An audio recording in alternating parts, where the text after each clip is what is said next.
Nexity, premier promoteur résidentiel. Trouvez votre logement partout en France sur nexity.fr. Nexity présente Sud Radio, Parlons Immo. Votre rendez-vous 100% immobilier sur Sud Radio comme tous les samedis jusqu'à 10h. On embrasse Sylvain Lévy-Valency qui d'ordinaire officie à cette émission.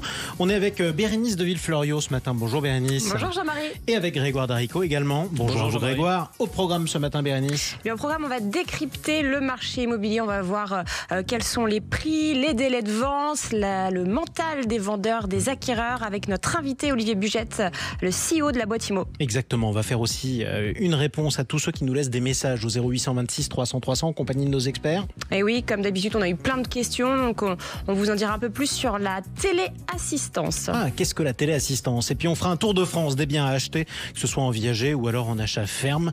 C'est ce qu'on verra, mais avant ça, commençons par les infos à retenir, les infos de la semaine, Bérénice. Et Bérénice, quelles sont les villes où les étudiants ont le moins de chances de trouver un logement ?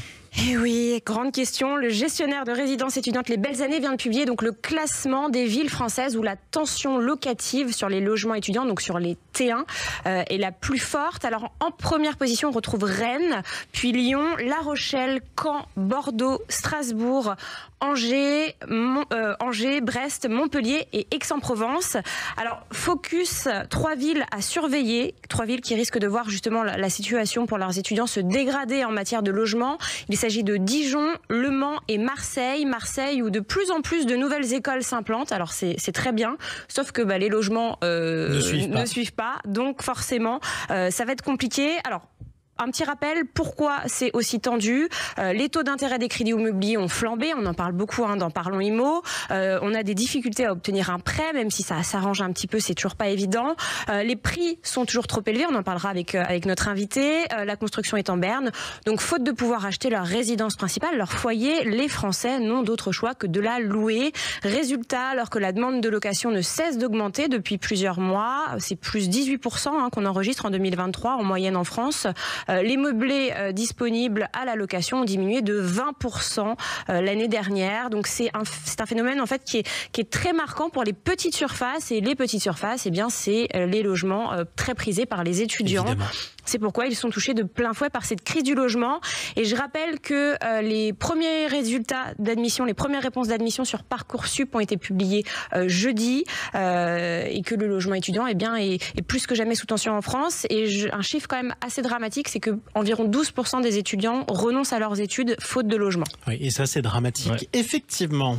Alors Bérénice, vous nous parlez maintenant d'un concept trop peu connu, les pensions de famille. Oui Grégoire, les pensions de famille, ce sont en fait, alors vous l'avez dit, c'est assez peu connu et pourtant ça mérite d'être connu. C'est dans toute la France en fait. Les pensions de famille proposent des logements aux personnes fragiles et isolées avec des espaces collectifs. On avait fait une émission sur le co-living, et c'est un peu ça. Il y a des activités collectives, il y a vraiment une atmosphère familiale et chaleureuse. Les pensions de famille sont animées par des hôtes qui sont des professionnels mais aussi des bénévoles qui animent les lieux. Ils soutiennent les habitants au quotidien, ils les aident aussi dans leurs démarches, les démarches administratives et autres. Et ils assurent la mise en œuvre du projet social porté par Habitat et Humanis. Alors, il y a de nombreuses sorties, il y a des animations qui sont proposées justement pour aider à la resociabilisation des résidents et favoriser leur insertion sociale. Il faut savoir que les pensions de famille, c'est pas très grand, c'est à petite échelle, donc c'est ça qui est assez sympa aussi. Ça peut faire peur. C'est pas un dortoir. Exactement. Voilà. Et pourquoi je vous parle de ça ? Eh bien parce que cette semaine, c'est la 4e édition de la Semaine nationale des pensions de famille. Alors, il y a plein d'activités qui sont organisées partout en France. Je vous conseille d'aller voir sur le site pensiondefamille.org. Tout est détaillé. Il y a un programme en fonction de où vous vous trouvez en France, voilà, pour trouver la pension de famille vers chez vous. Un très beau programme qu'on est ravis de mettre en lumière. Et pour terminer, Bérénice, on va parler de sport, ou presque. Oui, parce que j'ai pensé à vous deux, Grégoire, Jean-Marie. Ce week-end, qu'est-ce qu'il y a ce soir ? Il y a des matchs importants. La finale de la Ligue des Champions qui se disputera le Real contre Dortmund. Vous parlez à un supporter des Verts et un supporter de l'Olympique de Marseille. Cette compétition, ça fait un moment qu'on ne l'a pas jouée, vous savez, donc c'est pas forcément le match qu'on va regarder. Oui, mais bon, les amoureux du football, ils sont tous quand même là. Bon, en tout cas, je vais vous parler de l'ex-attaquant du PSG. Bon, là encore, je pense qu'il parte. Voilà, très bien. Kylian Mbappé qui a trouvé la villa de ses rêves dans un quartier ultra sécurisé de Madrid qui s'appelle la Finca. Alors, pour info, c'est le Beverly Hills espagnol. Ouais. Voilà, d'autres joueurs de Real y habitent d'ailleurs. Et la villa en question serait l'ancienne propriété du Gallois Gareth Bale. Donc, je rappelle que Kylian n'a pas, oui, je le connais, c'est pour ça, n'a pas officiellement annoncé qu'il partait au Real, mais en tout cas, il a acheté la maison et la villa en question, 1200 mètres carrés, 7 chambres, 11 salles de bain, un green de golf, un jacuzzi ou encore une piscine ouverte. Et c'est un bon négociateur immobilier, notre Kylian, parce qu'elle a été mise en vente à 13 millions et il l'a acheté 11 millions. Et comme quoi, il s'en est bien sorti. Il peut se reconvertir. Je ne crois pas qu'il soit marié. Hein. Vous savez ce qu'il vous reste à faire, Bérénice. Non, je suis mariée, moi. On en parlera. En tout cas, restez avec nous sur Sud Radio. Parlons IMO, c'est votre rendez-vous jusqu'à 10h. Comme tous les samedis, on va parler logement toujours dans un instant avec votre invité, Bérénice. On va parler du décryptage justement du marché immobilier. Qu'est-ce qui est de plus en plus long? Qu'est-ce qui est de plus en plus cher? Quels sont les délais? Quels sont les prix et les taux d'intérêt? À tout de suite. Nexity, premier promoteur résidentiel. Trouvez votre logement partout en France sur nexity.fr. Nexity présente Sud Radio. Parlons IMO. Est-ce plus facile ou non de trouver un logement par les temps qui courent? On en parle avec vous, Bérénice de Villefloriot, et votre invité. Et notre invité, c'est Olivier Bugette aujourd'hui, président de la boîte IMO. Bonjour. Bonjour. Et alors on va décrypter, on va analyser le marché immobilier avec vous et surtout avec le baromètre Intercab que vous publiez, je rappelle, tous les trimestres, qui regroupe plus de 8000 agences immobilières indépendantes qui sont réparties donc sur toute la France. Il y a un maillage assez régulier. Alors avant de commencer, est-ce que vous pouvez nous expliquer à nos auditeurs ce qu'est une agence immobilière indépendante, nous rappeler ce que c'est et puis nous parler donc de la méthodologie de ce baromètre Intercab? Avec plaisir. Eh bien, les agences immobilières indépendantes sont ces dizaines de milliers de commerces que vous voyez souvent en bas de chez vous ou dans votre quartier et qui sont dirigés par des hommes, des femmes très courageuses et très courageux qui sont indépendants, qui ne sont pas rattachés à un réseau ou à une marque et qui fonctionnent de façon totalement autonome. Et ce sont les professionnels avec lesquels nous travaillons depuis maintenant plus de 15 ans et que nous avons le plaisir de fédérer, de regrouper sur une plateforme qui s'appelle Intercab et qui permet à ces professionnels de mutualiser leurs efforts, de mutualiser leurs biens, notamment pour mieux répondre aux attentes des propriétaires et notamment des acquéreurs. Et alors justement, sur cette plateforme, qu'est-ce qu'on y trouve? Alors sur cette plateforme, qui est une plateforme professionnelle, les professionnels peuvent échanger des mandats et collaborer ensemble, mutualiser leurs forces pour proposer une offre beaucoup plus importante aux acquéreurs qui sont à la recherche d'un logement et proposer par là même une visibilité beaucoup plus importante également aux propriétaires qui souhaiteraient vendre leur logement. Et fort de ces 8500 agents immobiliers qui composent cette communauté de professionnels, eh bien nous sommes en capacité de remonter toutes les datas, toutes les informations du marché, et ce partout en France, puisqu'il ne faut pas l'oublier, les indépendants représentent aujourd'hui les 2/3 des professionnels, donc ils ont une vue très exhaustive du marché. Donc il y a plus d'indépendants que de franchisés. Hein. Franchisés, c'est les grands réseaux qu'on connaît. Oui, bien sûr, il y a beaucoup plus d'indépendants aujourd'hui en France. C'est un marché qui reste encore entre les mains, effectivement, des entrepreneurs locaux, des entrepreneurs indépendants. Et grâce à leur travail, eh bien, nous sommes en capacité de créer un observatoire qui conjugue à la fois les datas, les prix, l'évolution des prix, l'évolution des volumes de vente, etc. Mais également le feeling et le ressenti de ces professionnels sur l'évolution et sur les grandes tendances du marché. Alors justement, là, vous venez de publier les résultats donc pour le premier trimestre 2024. Qu'est-ce qu'on peut dire? Alors, avant de rentrer dans le détail des chiffres, comment vous décririez la situation en France du marché immobilier? Alors, sur le premier trimestre 2024, on est dans un marché qui a peiné à changer de visage. Vous savez qu'on sort d'une année de 2023 qui a été un petit peu morose, en tout cas qui est en rupture avec les années précédentes qui elles-mêmes étaient des années historiquement hautes avec des records de volume de transactions. Et là, le premier trimestre 2024, on est toujours un peu dans cette même dynamique, à savoir des prix qui continuent de baisser.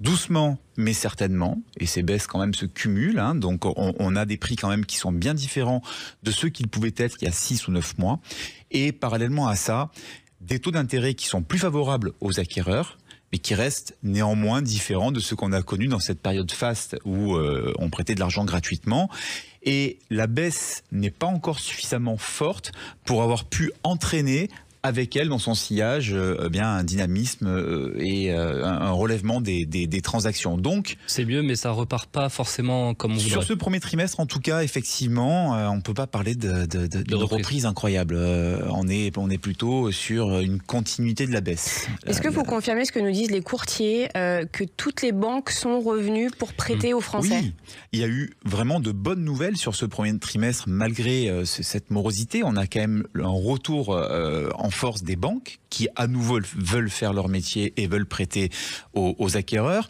On a des taux qui sont quand même nettement baissés aussi. On flirte avec les 5%, on est aujourd'hui plutôt en dessous de la barre des 4%.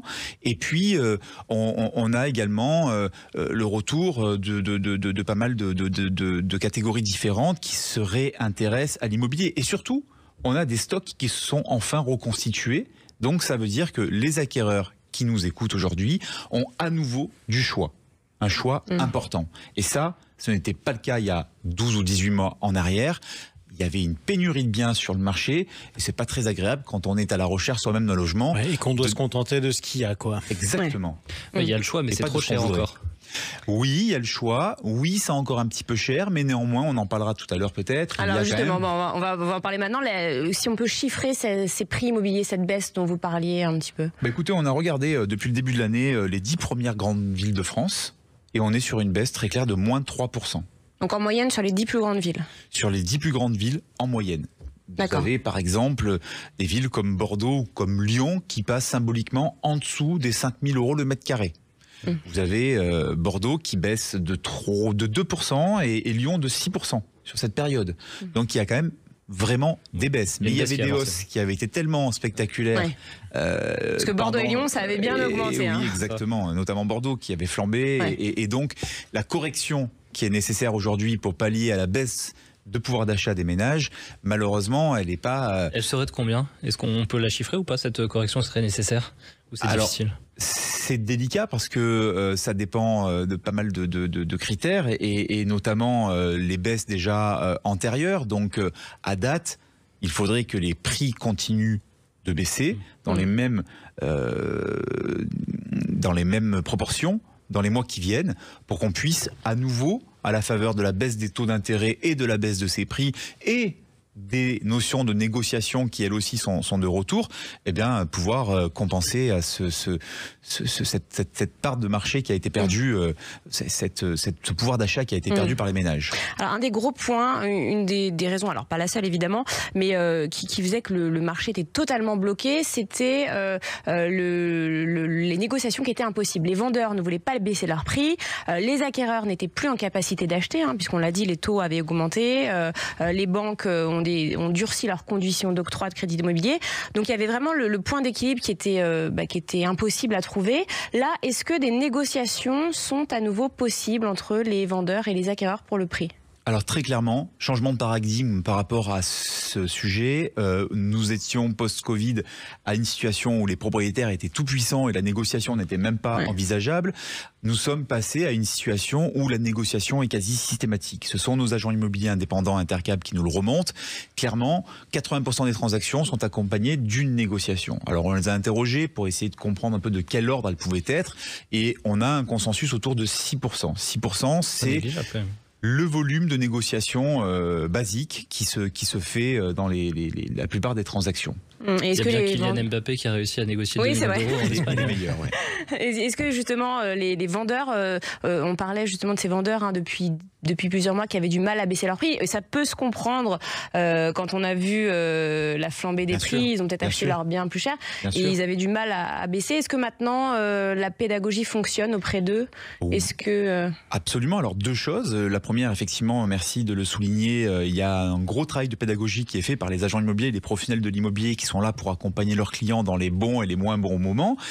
Quand les prix sont très en faveur des propriétaires, ils sont là pour vous faire profiter de cette hausse. Et quand les prix sont différents, sont à la baisse, ils sont là pour vous expliquer le pourquoi du comment. Et là, en l'occurrence, on ne peut pas prétendre vendre des logements aujourd'hui au prix que l'on connaissait il y a 18 mois. Et ça, ce sont les agents immobiliers qui l'expliquent depuis des mois et des mois. Et c'est certainement grâce notamment à cette pédagogie, à ce travail, que nous allons réussir à revenir à des volumes plus plus intéressant et plus dynamique. La deuxième chose, c'est que on est dans des vases communicants. Il ne faut pas oublier que 80% des gens qui vendent un bien immobilier le font pour réemployer cet argent à l'achat d'un bien immobilier, donc racheter eux-mêmes. Alors, qu'est-ce qui est mieux ?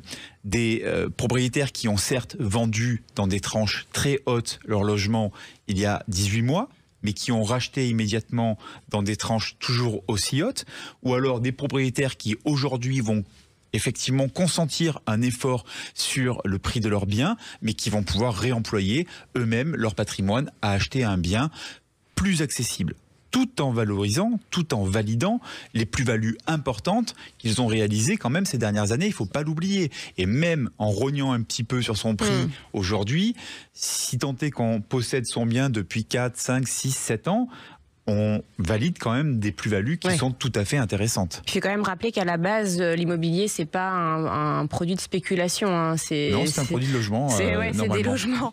Un petit mot peut-être sur les délais de vente. Alors, le délai de vente, c'est combien de temps il faut pour vendre son bien ? Si je veux mettre mon bien en vente, combien de temps ça prendra pour trouver preneur ? Alors les délais de vente, c'est un indicateur qui donne vraiment le ton du marché. Post-Covid, vous vendiez en moins de 30 jours.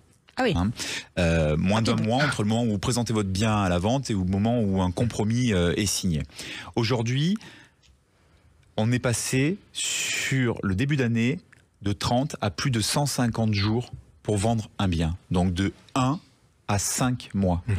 Et là, je vais spoiler un petit peu la sortie du prochain observatoire du mois de juin, mais on est en train de constater que l'on est en train de voir ce délai baisser. On est plutôt dans l'ordre de 124 jours à l'heure où je vous parle. Donc, ça témoigne d'un frémissement, d'un retour d'intérêt de la part des acquéreurs qui commencent à revenir très concrètement sur le marché. Les acquéreurs, juste un petit mot sur les primo-accédants. Alors les primo-accédants, c'est les Français qui font leur premier achat. C'est souvent des jeunes qui étaient locataires ou qui vivaient chez leurs parents et qui achètent pour la première fois leur foyer. Ils avaient totalement disparu parce que souvent quand on est primo-accédant, quand on est jeune, on n'a pas beaucoup de moyens de financement et ils étaient un peu délaissés par les banques. Est-ce qu'ils sont de retour sur le marché ? C'est la bonne nouvelle aussi de ce début d'année, c'est qu'effectivement, ils sont de retour sur le marché. On constate qu'il y a plus de 8% de primo-accédants en plus sur les volumes de recherche. Et ils le sont notamment parce que les banques reviennent à nouveau vers eux. Et à nouveau, c'est une catégorie qui intéresse les banques. Et ce sont principalement les primo-accédants qui se sont constitués une petite épargne et qui bénéficient d'un apport qui aujourd'hui arrive à concrétiser leur projet. Mais il y a un retour en force effectivement de leur part. Après, l'intérêt pour l'immobilier ne s'est jamais démenti chez personne, ni chez les investisseurs, ni chez les primo-accédants. Simplement, les conditions n'étaient pas encore réunies pour pouvoir agir. Mais la volonté, elle est sous-jacente et elle est toujours aussi forte. Et en un mot, vous abordez la prochaine saison avec quoi ? Optimisme, pessimisme ? Avec clairement de l'optimisme. On sort de 18 mois un petit peu compliqués. Le plus dur est passé. Voilà, et sincèrement, on est persuadé que le second semestre sera un semestre de reprise. Ceux qui vous écoutent, vous leur dites quoi ? Acheter maintenant ou acheter dans 6 mois, si vous avez les moyens d'attendre ? Comme on vient de l'évoquer, aujourd'hui, il y a du choix. Aujourd'hui, il y a du stock. Aujourd'hui, il y a des négociations possibles. Est-ce que demain, quand tout le monde va revenir et que l'engouement à nouveau va être fort pour l'immobilier, la situation sera aussi agréable ? Je n'en suis pas sûr. Donc, ne perdez pas de temps. C'est ce que vous aurez dit en tout cas. Merci beaucoup. Olivier Bugette, président de la boîte IMO. Et on se retrouve dans un instant. Toujours Parlons Immo. 0826 300 300, les messages que vous nous avez laissés sur le répondeur de Sud Radio. On va parler de téléassistance, Jean-Marie. Tout de suite, Bérénice. Nexity, premier promoteur résidentiel. Trouvez votre logement partout en France sur nexity.fr. Nexity présente Sud Radio. Parlons Immo. Parlons de votre logement sur Sud Radio comme tous les samedis jusqu'à 10h avec toute l'équipe de Radio Immo, Grégoire Darico et Bérénice de Villefloriot. Là, on fait le tour des messages qui nous ont été laissés sur le répondeur de Sud Radio 0826 300 300, Bérénice. Et on a eu des messages à propos de la téléassistance. Qu'est-ce que c'est ? Voilà, quel est le rapport avec l'immobilier ? Eh bien, figurez-vous que nous allons être de plus en plus nombreux à vieillir chez nous. C'est d'ailleurs un des chantiers, un des gros chantiers des années à venir. Le gouvernement en a fait un de ses objectifs. Nous comptons aujourd'hui 2,5 millions de seniors qui souffrent de perte d'autonomie, un chiffre qui pourrait grimper à 4 millions en 2050. Ce qui est considérable. Ouais. Et parmi ces seniors, 90% en moyenne ont exprimé le souhait de vouloir rester chez eux. Ils veulent vieillir chez eux et ça se comprend. Domicile. Exactement, à domicile. C'est un sujet de société donc. Et nous allons en discuter avec notre expert. Nous avons le plaisir de recevoir Alain Monteux. Bonjour, vous êtes le président de Tunstall. Oui, bonjour. Et bienvenue à vous sur Sud Radio. Bonjour à toutes et à tous.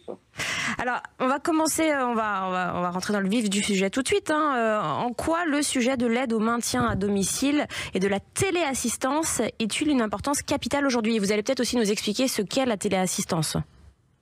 Oui, alors très bien. Pourquoi ça nous concerne tous? Parce que la même façon que la transition écologique, la transition démographique nous concerne, vous avez rappelé les chiffres, nous allons être de plus en plus nombreux à avoir plus de 60 ans et nous voulons tous vieillir à domicile. Donc pour ça, pour des solutions d'aide à domicile, et la téléassistance est aujourd'hui la seule solution qui vous relie au quotidien à une centrale d'écoute et d'assistance. Et vous avez un besoin, vous avez un malaise, vous avez une envie, vous nous appelez via votre petit bouton d'appel. Parce que la téléassistance, c'est en premier lieu un petit bouton d'appel que vous portez sur vous en pendentif ou en montre. Et quand vous appuyez dessus, donc vous êtes relié à ce qu'on appelle chez nous des anges gardiens qui vont répondre à vos besoins et en cas de malaise ou en cas de chute, qui vont prévenir votre réseau de solidarité ou les secours s'il y en a besoin. Et oui, parce que c'est vrai, je rappelle, quand on est une personne âgée, on a tous des personnes âgées autour de nous qui sont tombées, et quand elles tombent, elles peuvent pas se relever, donc c'est vrai qu'il faut absolument avoir un petit bouton donc autour de son poignet, autour du cou, pour pouvoir appeler à l'aide. Pour pouvoir appeler au secours, voilà, à l'aide. Alors justement, du coup, comment ça fonctionne exactement? Donc vous avez dit c'est des anges gardiens, mais c'est des centres, c'est ça? Et après, comment ça se passe en termes de téléassistance? Quand vous souscrivez à une offre de téléassistance, on va définir avec vous ce qu'on appelle votre réseau de solidarité. Donc, c'est les personnes de votre entourage qui peuvent intervenir avec un accès à votre domicile. Ça peut être de la famille, ça peut être des amis, ça peut être des voisins, ça peut être un concierge, ça peut être une aide à domicile.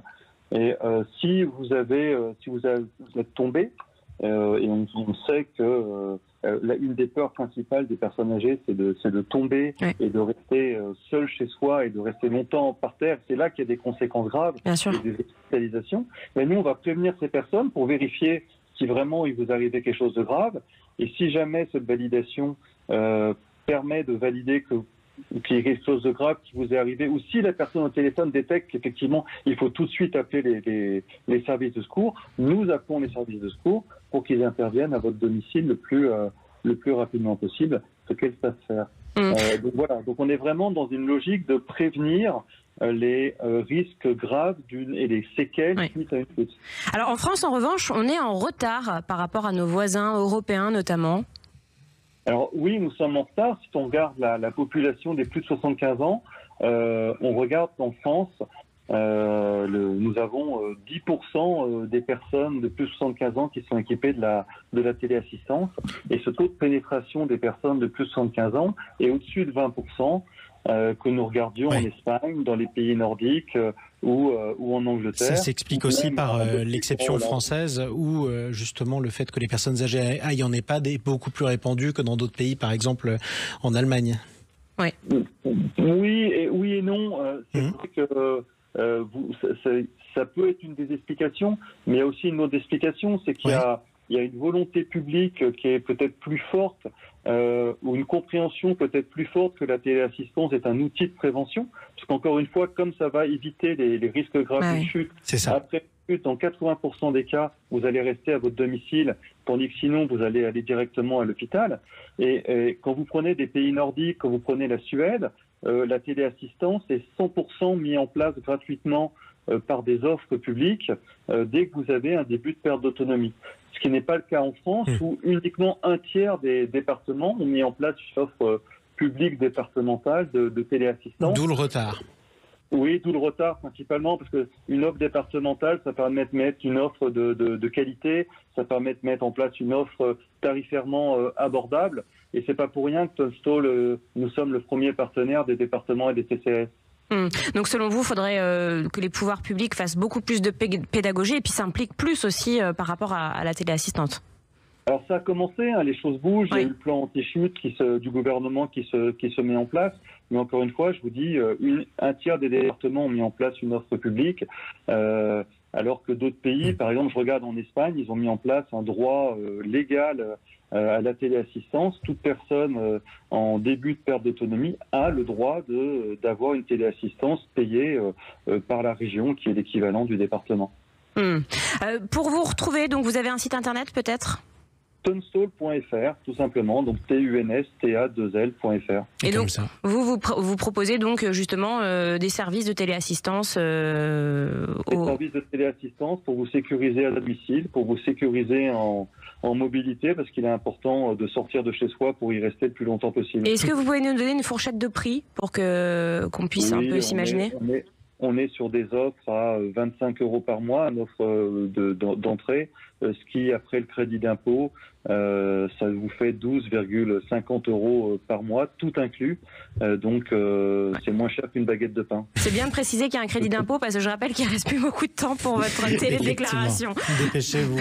En effet, selon le département où vous habitez. Merci beaucoup. Merci Alain Monteux. Vous êtes, je rappelle, président de Tunstall. Et vous tous qui nous écoutez sur Sud Radio, vous avez des questions à nous poser, 0826 300 300. Laissez-nous vos messages. On vous met en relation avec nos spécialistes. Tout de suite, le Tour de France.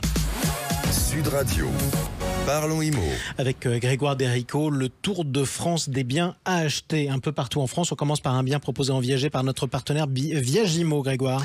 Et oui, pour ce premier bien, mes amis, je vous emmène au soleil, direction la Croisette. La Croisette, donc, on va imaginer sous un soleil radieux. Et le bien que je vous propose, c'est, avec notre partenaire Viagimo, est un appartement de 4 pièces de 65 mètres carrés.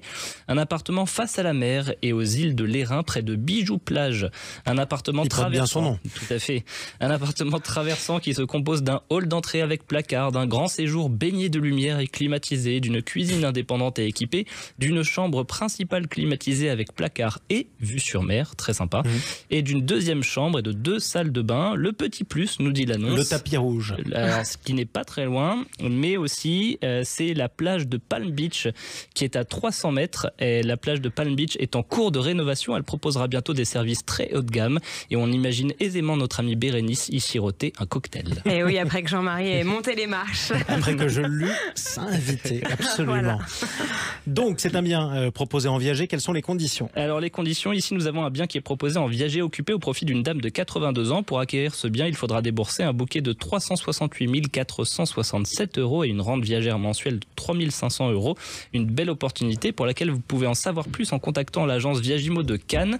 Vous avez également la possibilité d'y faire une visite virtuelle de l'appartement sur demande. Et sinon, vous pouvez vous rendre sur le site internet de notre partenaire pour plus d'infos et photos, www.viagimo.fr. Eh bien, c'est parfait. On poursuit le Tour de France. Sud Radio. Parlons Immo. 2 autres biens à acheter de manière un peu plus classique. On part où, Grégoire ? On remonte un petit peu plus au nord, Jean-Marie, à quelques kilomètres de Lyon. Bienvenue à Saint-Bonnet-de-Mur, une commune de 6 920 habitants située non loin de l'aéroport Saint-Exupéry. Notre bien est une maison de ville de 6 pièces et 137 mètres carrés, un véritable havre de paix que nous allons découvrir ensemble. Il y avait du soleil sur les photos de l'annonce, alors je l'ai trouvé très sympathique, cette maison, pleine de charme. Et le coin est très sympa, hein, je connais, c'est très très sympa. Ah bah voilà, très bien. Donc nous avons la confirmation que le coin est sympa et la maison Bérénice, elle est sur les hauteurs de la ville. Elle propose ainsi une vue très dégagée sur les alentours, idéal pour une petite famille. Très important. Elle comprend au rez-de-chaussée une suite parentale avec salle de bain privée et dressing, une cuisine ouverte sur le séjour. Vous aurez 3 autres chambres à l'étage, assez grandes, 14, 15 et 20 mètres carrés, et une salle de bain avec douche et baignoire. À noter que la maison dispose d'une pompe à chaleur et d'un chauffe-eau solaire. Voilà, notre maison, elle est située à 15 minutes de l'aéroport, 7 minutes de l'autoroute, 2 km du centre-ville où il y a des commerces, salles de sport, supermarchés, piscines, parcs, etc. Et les équipements scolaires se situent, eux, à 5 minutes à pied pour l'école primaire et 2 minutes pour la garderie. Enfin, comble du comble, notre maison a un diagnostic de performance énergétique, enfin je vais y arriver, classé B. Effectivement, ça coûte combien ? Eh ben, elle coûte 490 000 euros par l'agence EXP France. Et avec une petite simulation de financement quand même. Si on veut l'acheter cette maison, 20% d'apport, soit 98 000 euros, un emprunt sur 25 ans à 4%, vous auriez des mensualités de remboursement à 2069,12 euros. Bon, c'est pas mal, on poursuit le Tour de France tout de suite. Et là, on part à l'ouest, cette fois, dans une cité impériale. Je vous emmène sur la côte basque à Biarritz. Bienvenue au bord de l'océan Atlantique, rarement calme et souvent fort. Ouais. Cette fois, c'est un appartement de 36 mètres carrés que je vous ai trouvé. 36 mètres carrés, 2 chambres situées dans le quartier de la Milady, à proximité du golfe et de la cité de l'océan. Ouais. Rentrez dans une résidence sécurisée avec piscine et vous trouverez cet appartement avec cadre de vie exceptionnel. Il dispose d'une terrasse exposée plein sud, d'une vue imprenable sur la montagne de la Rune et à 2 pas des plages. Très haut de gamme en gros. Pas mal. Et ben, le prix aussi est assez haut de gamme. 36 mètres carrés, on a 306 000 euros par l'agence Orpi. Voilà. Mais c'est normal, c'est Biarritz. Donc avec un apport de 20%, soit 61 200 euros, un emprunt sur 25 ans à 4%, vous aurez des mensualités à 1 707 euros. Et bon courage à tous les Basques qui nous écoutent et qui ont du mal à se loger. Maintenant, on comprend pourquoi, effectivement. Merci à vous, Grégoire Darico. Vous choisissez lequel des 3 ? Moi, Biarritz, Saint-Jean-Marie. Biarritz. Mais je suis pas très objectif. Mais c'est un surfeur aussi, Grégoire. Effectivement. Merci à vous, Bérénice de Villefloriot. Je rappelle que cette émission sera rediffusée à midi, mardi prochain sur Radio Imo. Vous pouvez la retrouver aussi en podcast sur sudradio.fr ou alors en vidéo sur la chaîne YouTube de Sud Radio. Chers amis, on vous dit à bientôt. Et oui, la semaine prochaine, on parlera bâtiment avec Olivier Saleron. Super, à bientôt. Sud Radio. Parlons Imo. Avec Nexity, premier promoteur résidentiel, trouvez votre logement partout en France sur nexity.fr.